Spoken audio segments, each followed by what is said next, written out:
Salut à tous, c'est Julien. Aujourd'hui on se retrouve dans une nouvelle vidéo où on va déballer le Hobby MV1.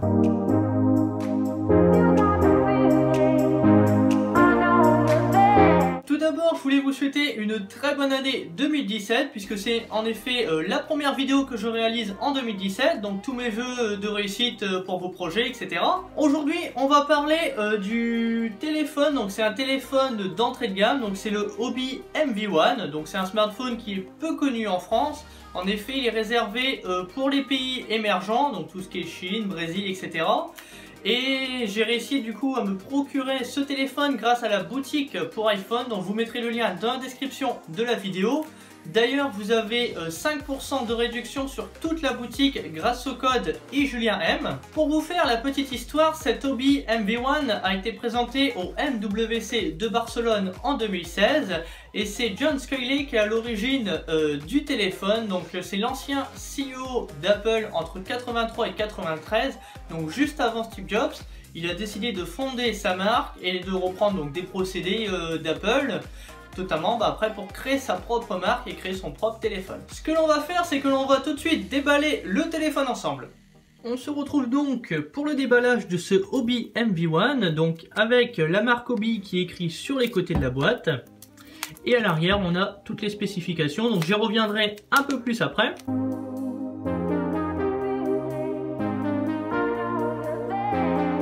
Avec la boîte, on retrouve une paire d'écouteurs. Et pour ouvrir, c'est très simple. On a juste une encoche en dessous.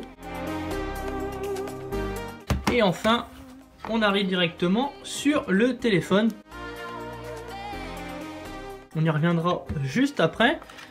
On a un petit guide de démarrage pour expliquer comment insérer la carte SIM, la batterie, etc. On a la même chose avec donc tout ce qui est garanti. On a un petit chargeur secteur. Et enfin, on a aussi un câble pour recharger. Donc normalement, j'ai vérifié, ce n'est pas de l'USB type C, c'est du micro USB. Donc voilà pour le Hobby MV1. Donc on a un écran de 5 pouces, on a une résolution de 1280 par 720 avec 294 pixels par pouce. On a un écran en Gorilla Glass 3. On a un processeur quad-core Snapdragon cadencé à 1,3 GHz. Donc c'est plutôt léger mais suffisant pour ce type de smartphone. On a environ 3 Go de RAM. On a la 4G, donc on a une puce 4G, donc ça c'est top, avec des débits qui peuvent aller jusqu'à 150 mégabits par seconde.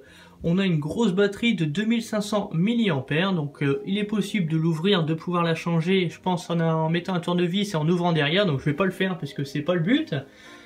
On a à l'arrière une caméra de 8 mégapixels avec détection de visage et HDR. On a à l'avant une petite caméra de 2 mégapixels. Le téléphone filme en 1080p 30 images par seconde. On a également le droit à une dual SIM. On peut mettre également une micro SD jusqu'à 64 Go. Et sinon, hors spécification, on a un téléphone qui fait 149 grammes, qui mesure 14,5 cm en longueur, environ 16,2 cm en largeur, et une épaisseur de 0,9 cm. Donc on a l'écran qui dépasse un petit peu du châssis, donc c'est pas gênant, ça change un peu également au niveau du design. Au point de vue OS, on a Android Lollipop 5.1 avec la surcouche Dobby, donc Cyanogen OS. Donc ce que je vous propose tout de suite, c'est de faire le démarrage du téléphone, la configuration, jusqu'à temps d'arriver au menu. Donc on nous demande de configurer la langue, donc hop, on va mettre français, voilà. On nous demande donc de configurer le réglage Wi-Fi, donc je vais le faire tout de suite. Donc nous voilà connectés, une fois connectés, on va cliquer sur suivant. On nous demande d'insérer la carte SIM, donc on va la mettre plus tard. On nous demande de vérifier des informations, donc de se connecter avec son compte Google, donc on peut ignorer, c'est ce que je vais faire tout de suite. Alors on nous demande d'ajouter notre numéro de téléphone directement de la part de Cyanogen, donc ça on verra plus tard. On peut nous demander, on nous demande d'envoyer par exemple des aides pour améliorer Cyanogen OS, ou alors d'appliquer donc telle ou telle chose, donc ça on va le désactiver. On nous demande également d'utiliser donc les services de localisation, tout ça on va le désactiver. On nous demande de configurer l'heure, hop, on fait suivant. Et là, on va pouvoir accéder directement au menu de Cyanogen. Donc nous voilà sur le menu et du coup on va avoir toutes les applications directement ici. Voilà, tout est trié par ordre alphabétique, donc ça c'est plutôt top. Là on peut revenir au menu avec la touche rond. Là on a la touche pour faire précédent et ici certainement le menu du multitâche. Voilà, donc c'est vraiment top, c'est intuitif. Donc la surcouche a l'air d'être pas trop imposante. Au niveau du prix, il faut compter environ 129 € pour l'utiliser sans forfait.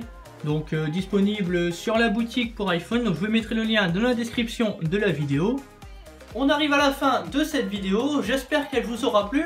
Prochainement, je vais vous proposer le test complet de ce Hobby MV1 sur la chaîne YouTube.